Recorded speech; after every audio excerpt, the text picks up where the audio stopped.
Hey everybody, it's Safi and Marco Dish Out on Movies, the only movie review show on YouTube to review movies in terms of food. It's just Marco here today, and it's really funny because as you guys heard last night, I basically fucked up the whole schedule thanks to discovering a new YouTube channel. I discovered this channel called Cartnarks, and I think it's like one of the funniest channels I've ever seen.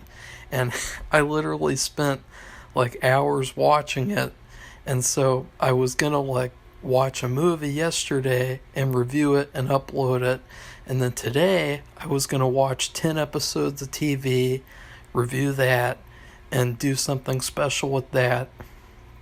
And then tomorrow, I was going to review the Wednesday show, or the Cannibal Romance movie that's coming out, or it came out. But I thought, wait a second, why would I want to watch all that TV to finish an American Horror Story season? Why would I want to watch all that and then immediately the next day watch another full show? It just doesn't make any sense. So, but what happened was I watched this channel for like 2 hours. Like I was that like into the channel. I thought it was so funny. And then by the time I did that, I think it was late at night. It was like 9 o'clock, or yeah, 9. And and so basically what happened was, if I were to finish the movie even at like 9:50, that would still be only 10 minutes until quiet time. And so I would not have been able to do a review unless I, like, I don't know, go outside and sit in the car, which I haven't really gotten comfortable with doing that yet, since this is, people could probably like walk outside and be like, what WTF is he doing in the car? They might think that I'm stealing it or something. I don't know.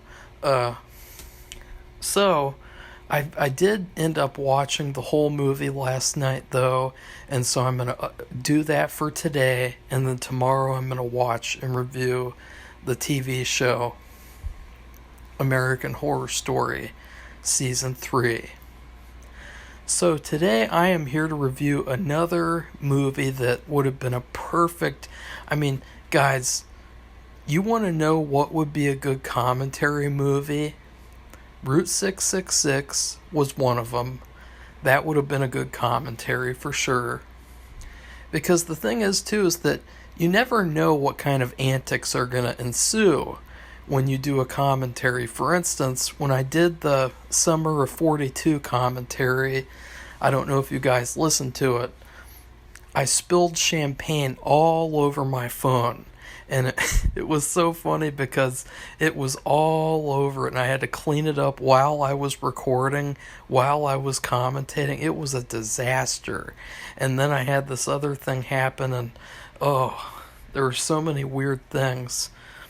But Route 666 definitely would have been a good commentary movie. And then this movie, Gravy, is the movie that I'm reviewing. This would have been probably... This is the best... This is the definition of a commentary movie. It has lots of fun stuff to talk about. It has lots of random WTF moments. It has lots of... I don't know, there's just something about it where it felt like a crowd pleaser type of movie.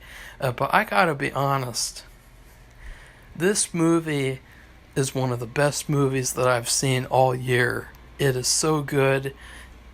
It was so surprisingly good. Something that was funny was the reason I watched this movie, if you guys want to know the truth, I totally forgot about this movie existing.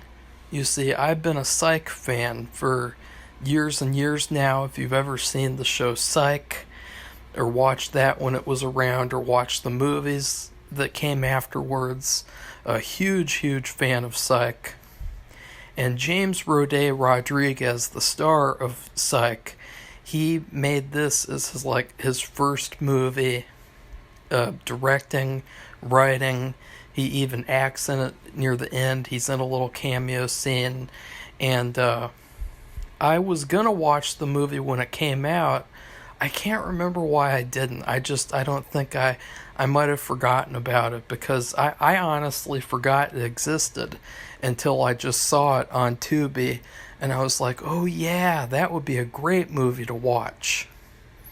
So, another funny thing is that for years and years, when it first was announced, or you saw the poster, it's so funny because I thought that the main guy on the poster, they show this picture of this guy in a clown suit. I seriously thought that was James. And so I thought that was really funny because it's totally not him. Like, he's not even in the movie till like the end. It's like this little tiny role. Most of this movie is this completely other guy, but it's funny because he looks a lot like James Roday Rodriguez, and he even acts like him too. And we'll go into more details about that, because that goes into talking about the other parts of the movie. So I thought that was interesting, because as soon as you see this guy walk on screen, so the movie starts off and you see this guy go into a gas station on Halloween, and he is getting sorbet, which I've never had before. It seems like it would be good, but I don't know. I don't want to take the chance and waste money. I'd rather just get something I know is good for the most part. Sorry. And so he wants to buy it, and then all of a sudden Sarah Silverman comes in. She works there, and it's already kind of off to an interesting start, because you got this guy. He's not dressed in a costume, but he looks exactly like what James would look like in Psych, where he wears this hoodie, he's got this like crazy spiked hair, and he's got like kind of a stubble on his face. He looks exactly like him, and the first thing I thought of was self-insert. But it is a good thing, and it just goes to show, as I pointed out in this picture that I'm going to put on top of this recording, self-inserting doesn't automatically make a movie or show bad. And people, they think that self-inserting is just like a modern thing. Like they think that self-inserting began and started with the modern, shitty shows and movies where you see, like, for instance, She-Hulk, or you see like Loki, where, the showrunner, she was talking about, I was so glad to make Loki bisexual because that's what I am, and so I can see myself on screen, and all that kind of crazy weirdo nonsense. That has been around since the beginning of film. Like, seriously, like, you go all the way back. I know that James Roday Rodriguez is a fan of David Lynch, because they did like a whole Twin Peaks tribute episode for Psych. If you go back to David Lynch with Eraserhead, the star of that movie, he's literally David Lynch. He has weird hair, he's exactly like him. That's David Lynch. And then you go to Blue Velvet. You go to Kyle MacLachlan in Blue Velvet.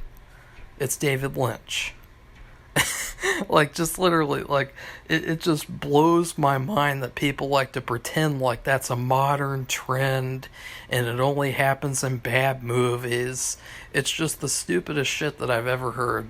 And it's ignorance, because it just shows that these people aren't film fans. They're just normies. I guess that's what you call them. So already I was kind of hesitant, though, because I thought, is this guy going to be the hero of the movie? Is he going to be like the cringy,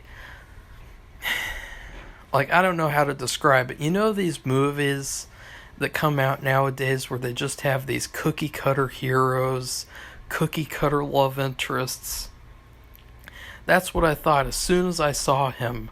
But then it quickly changed. Excuse me, sorry. Because then it was really weird. Sarah Silverman's character, she's like the gas station clerk. She begins acting exactly like him. And they both act like Sean from Psych. And it's just the most hilarious, weird thing I've ever seen. Of like just imagine walking into a gas station and you act like a weird version of Sean from Psych, and then all of a sudden someone else comes in and they're acting the same way. It just felt so odd and just so like funny and creative, and in a way where like I don't know, it was weird. It was just so weird it was good. And so that would have been something to talk about. And what I mean by that is just the mannerisms, like everything. It's almost like they were all in an acting class and they were given an assignment to all mimic Sean from Psych. And so it was really hilarious, actually. And then after that, they showed all these random people working at this Mexican restaurant on Halloween. So let's see if I can remember all of them, because and I will say, the worst parts of this movie are the beginning and the end. Because it felt like the beginning was kind of rough with this terrible montage. And I'll say that this montage is the worst thing in the whole movie. They show this montage of all the characters in the film, and it's just so terribly done. You're thinking, like, why do I care about any of these random weird people? I don't care about these people. I don't, are these going to be That's what I thought. I was very, very concerned. And then at the end of the movie, it felt like the writer was kind of struggling with what to do. Like he was like, I'm having a lot of fun with the script, with the story, and then when it came down to the ending, all of a sudden he was like, oh shit. He's like, I gotta end this now. And it was like a pain in the ass for him to end the film, it seemed like. So they show this montage of, let's see, you have the cook. He's a very classic, he's probably one of the greatest chefs in the world. And the joke is that for some reason he's working at this little Mexican restaurant in the middle of a city, and it's just like a trashy place. With good food, good service and everything, but it's like, why is he working here when he could be working at a 5-star restaurant? And then you have the owner of the restaurant. He's like a classic, like, Mexican guy, very nice and very humble and everything. It's hard to describe him, though, and I'll tell you why later. And then let's see. Then we have the princess girl. This girl who, I guess she's like supposed to be the pretty girl, like, the pretty girl type of character. And then you had the pretty guy character, and they kind of fall in love throughout the movie. That was one of the most underwhelming elements of the film.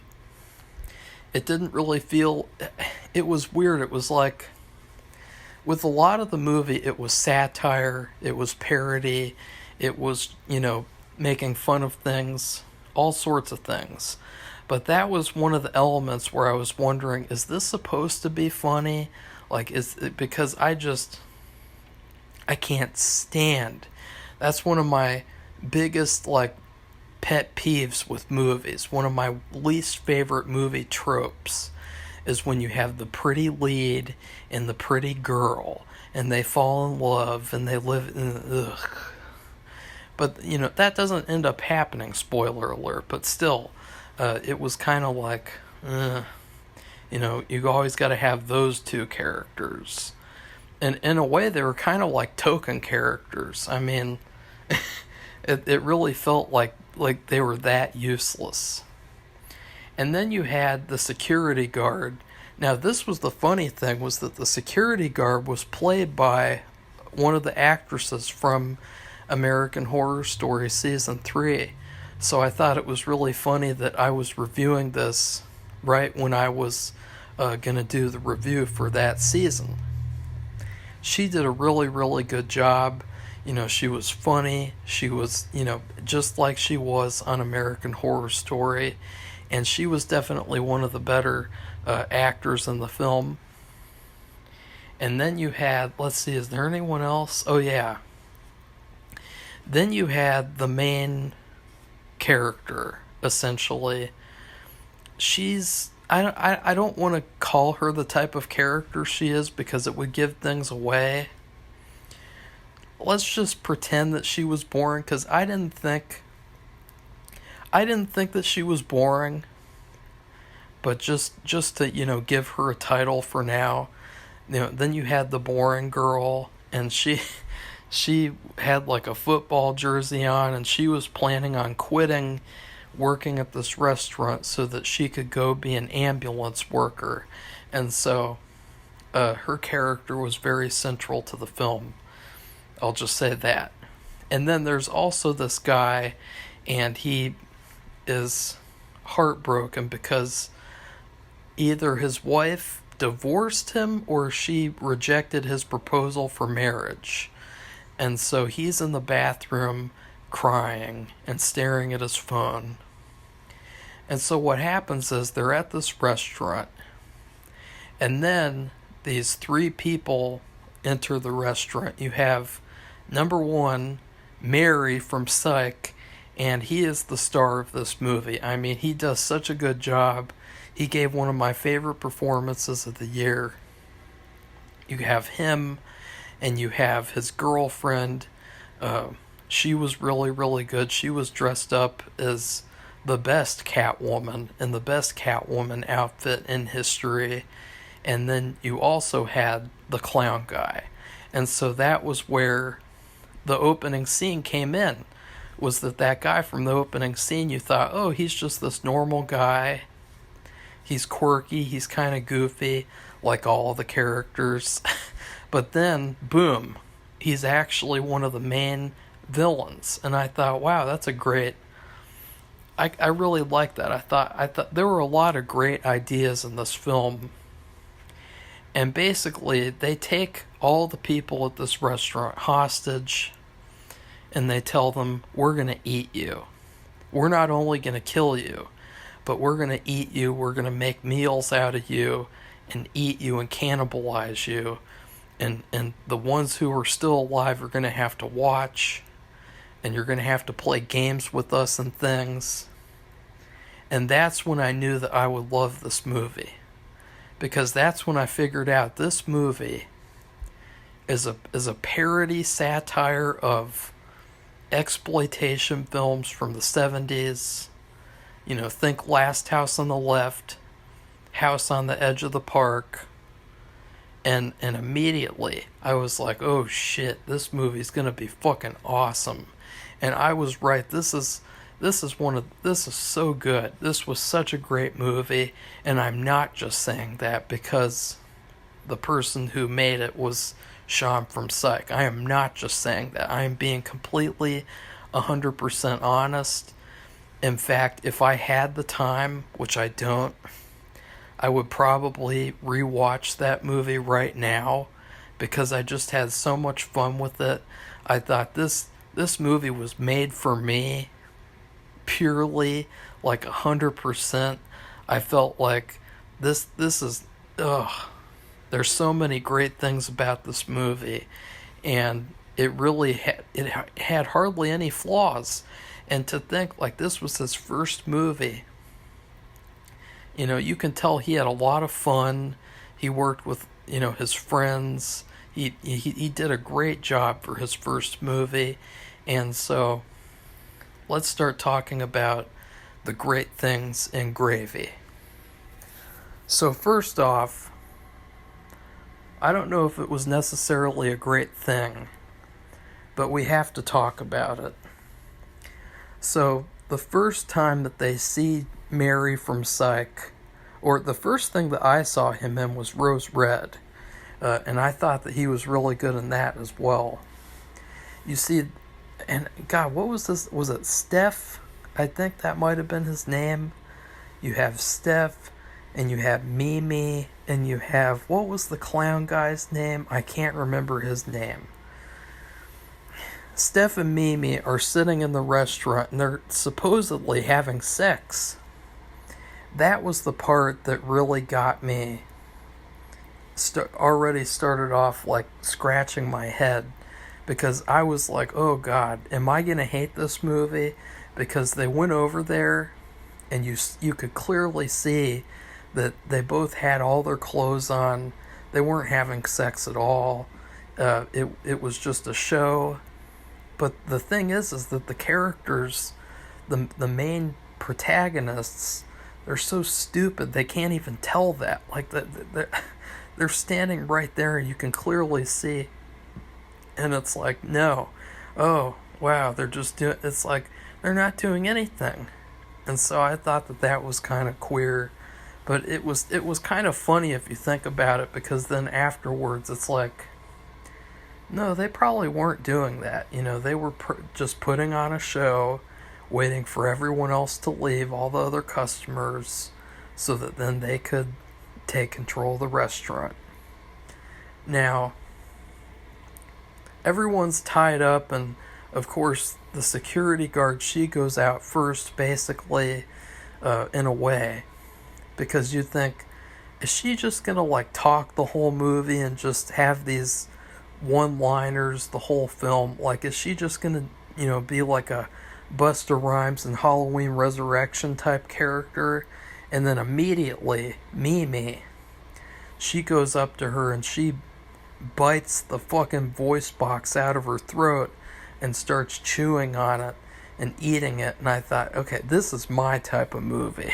Like, I thought this, oh, so good. It was such a great little effect, and immediately I was hooked in to this film.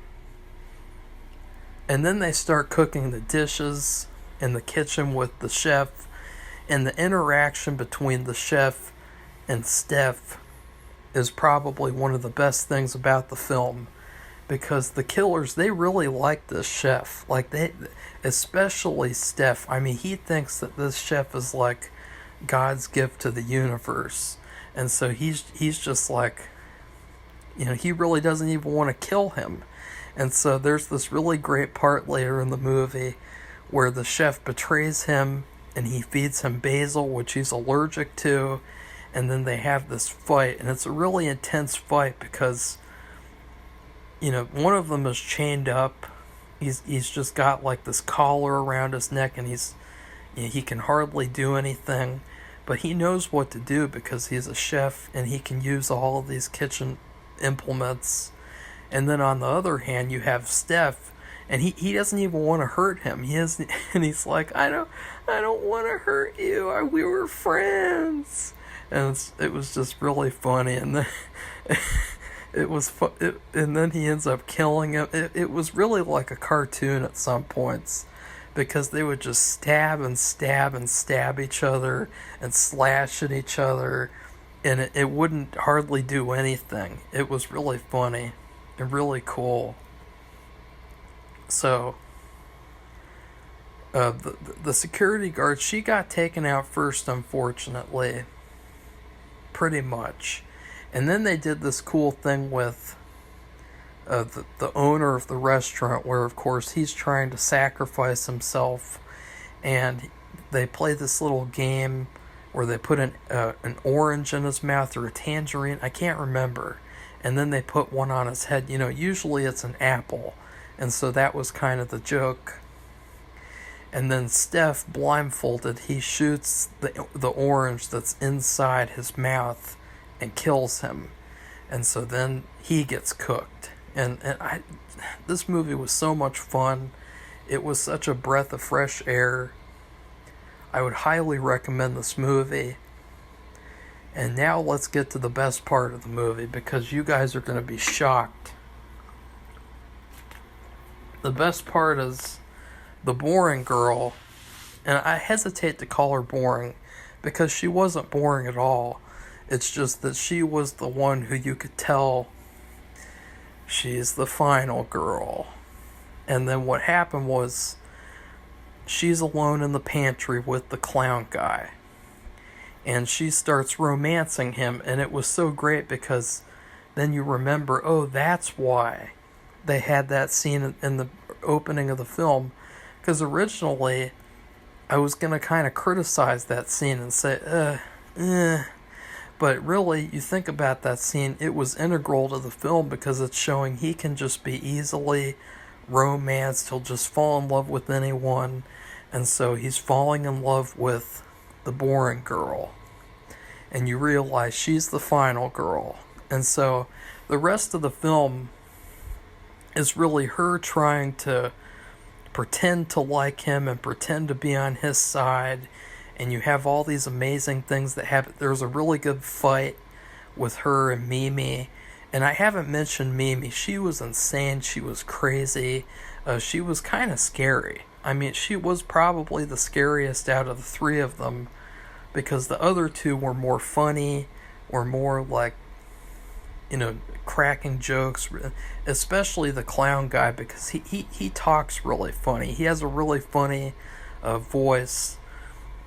But then Mimi, the one in the Catwoman outfit, she was pretty creepy. Like, she could easily be in a serious version of this movie and still be just as good as in this, and all of them could be, to be fair. So there's a great fight between her and the boring girl, and the boring girl just straight up fucks her up. And then there was a great joke about Catwoman having a camel toe, and that was really hilarious, and I appreciated that. And then it was followed by this line that I won't say, but she's killing her, and it's like her final line, telling her to go to hell with her giant you-know-what. And I thought that was great. Because we've seen that a lot in films, where you have the two female characters fighting. They call it the cat fight. And so this, to me, was like a great play on that. Another great part of the movie was when they're just doing all this crazy shit, and all of a sudden that guy comes out of the bathroom and he just freaks the hell out. He screams at the top of his lungs, and it's like, what is going on? Because he's been in the bathroom the whole time, just focused on himself and the girl that rejected him. And that was really great. And then he has this interaction with Mimi. And there was this great joke or line, whatever, where it's like, hey, don't you have your cell phone with you? They took all of ours. And it's like, no, he wasted the entire evening looking at his phone and draining the batteries. So now he can't use his phone anymore to call for help, because he's fucking looking at his phone and crying over this biatch who rejected him. And so I thought that was great. That was a great little... there was a lot of smart writing in this film. I will say, it did really feel like Psych in a certain way. There was a certain way that the earlier seasons felt, and then there was a certain way that the later seasons felt. This almost felt like an episode of the later seasons. Like, what if Sean and Gus wanted to write a movie together? Like, you could just imagine some sort of a plot where they make this movie on the show, and then maybe this movie was made for real as a result of that. That's what it felt like to me, and in a good way, but at the same time, I did get kind of tired a little bit of a couple of characters acting completely like him. Like, just the way that they spoke, it really felt like they're not talking like they would talk. They're talking how Sean from Psych would talk. But I didn't really care very much, honestly. I still really enjoyed it, and so I can't really complain. And there was a part too where the pretty boy did some kind of cool stuff where he also has a fight with the clown guy, and that was pretty fun. This, as I said before, though, this is exactly like those exploitation films. You either love them or you hate them. I saw some reviews for this movie. You had some people just saying, like, there's just nothing here. There's nothing here at all. It's just crap happening. And it's like, clearly they aren't fans of exploitation films. Because that's exactly, this film was just, it was perfect. It delivered all the typical elements of an exploitation film while doing new things. It was fun. It was funny. There was a ton of special effects, a lot of great blood, gore. Even though there wasn't any nudity, you had Mimi in the Catwoman suit the whole film, and that was good enough, in my opinion. So, in terms of, and so the ending, I will talk about after I give my food review. So, all in all, I really loved this movie. I thought it was incredible. I thought it was clearly a standout film of the year. It's too bad that I'm not doing the Jones Awards for 2015 movies, because I would have given this movie Best Picture for 2015.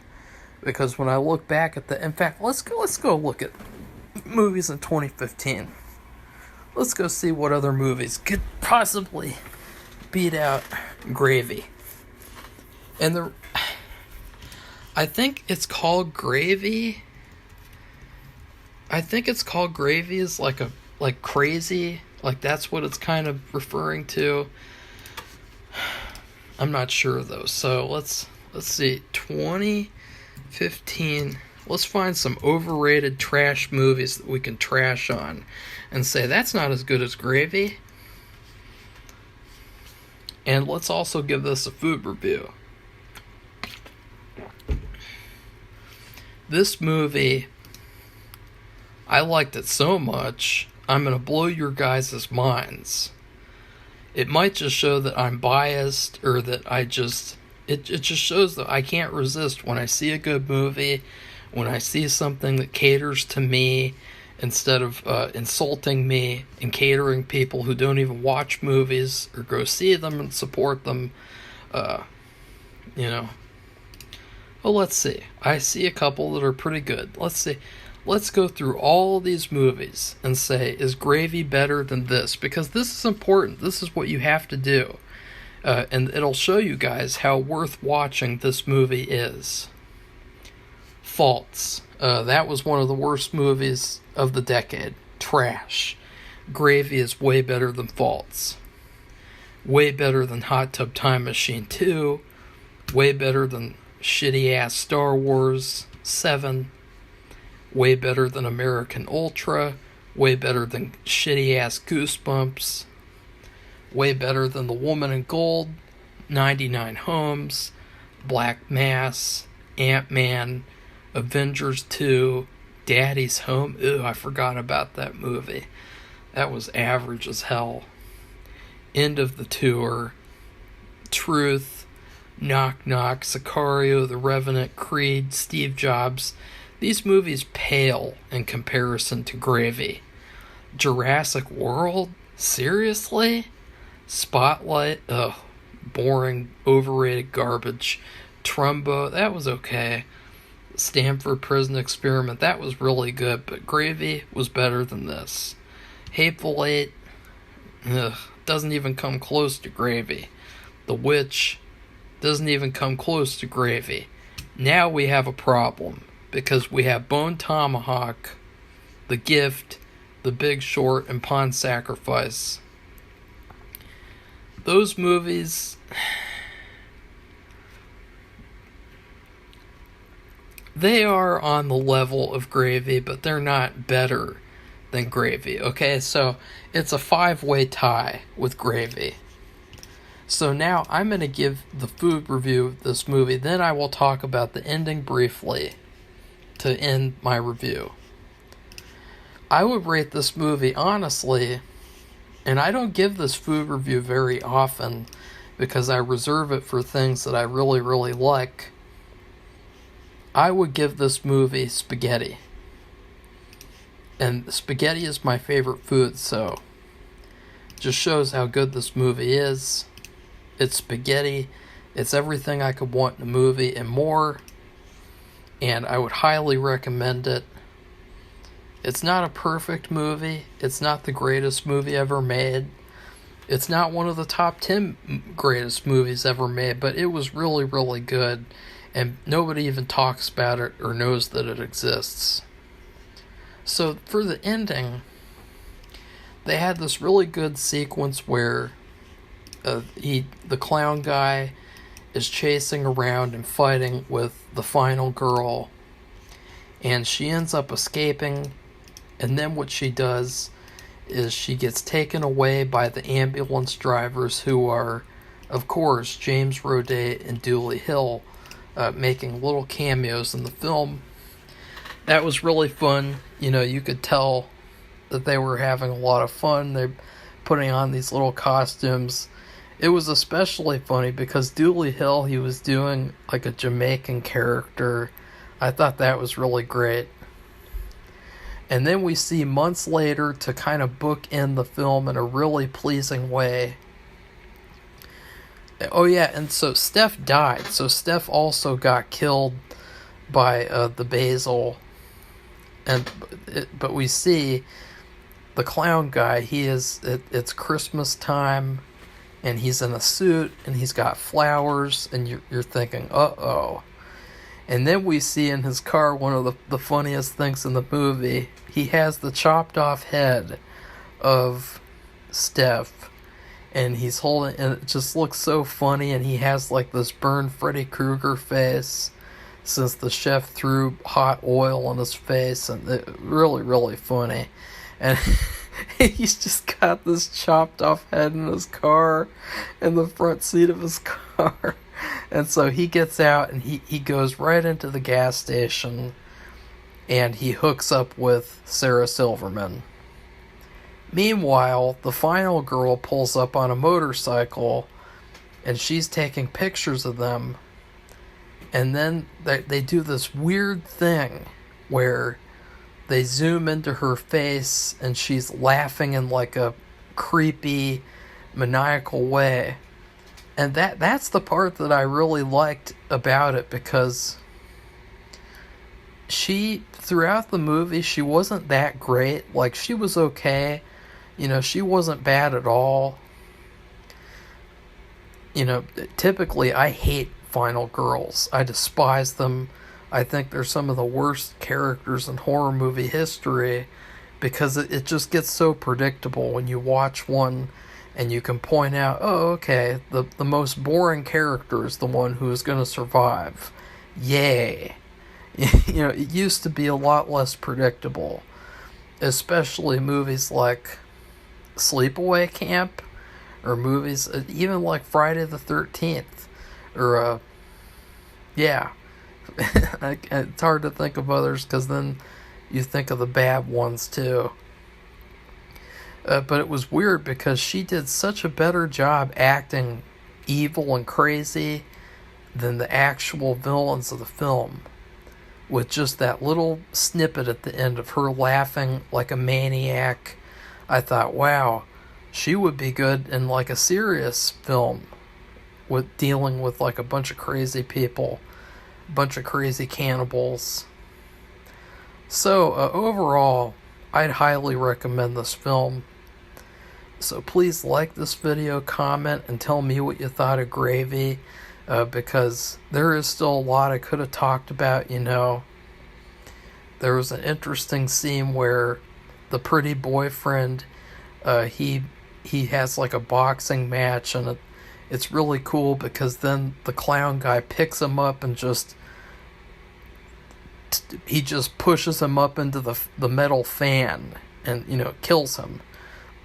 And it was great because he was clearly outmatched by this guy who, he's a fighter. He's He's fought lots of guys, and he's going to fight a lot more guys too. You know, he's got experience, he's got skills, and this other just normal guy, he's just a cannibal. He doesn't have any fighting experience. He just picks them up and pushes them into the fan. And then please subscribe to this channel if you'd like to see more honest movie reviews. Goodbye, everybody. See you soon for American Horror Story Season 3.